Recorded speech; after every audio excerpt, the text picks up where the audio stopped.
So I have this catawba grapevine growing in this 5 gallon container. I've been using a tomato cage as a trellis, which has been working great.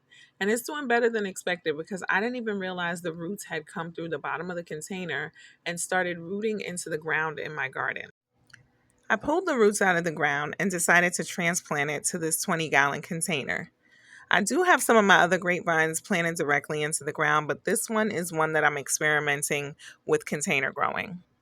My little garden diva loves to be outside with me, but she was in the way, all up in the video like Diddy.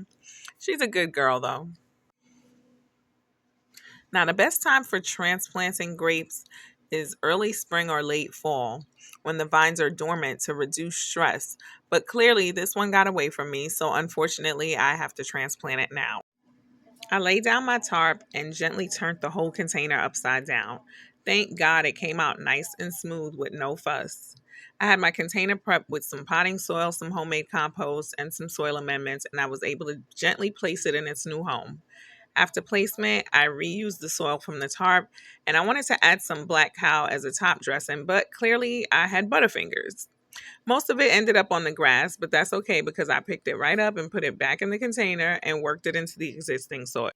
I also had to get that tomato cage situated because I didn't want to damage any of the vines that were wrapped around it. I then mulched it with some dry hay and watered it in really well.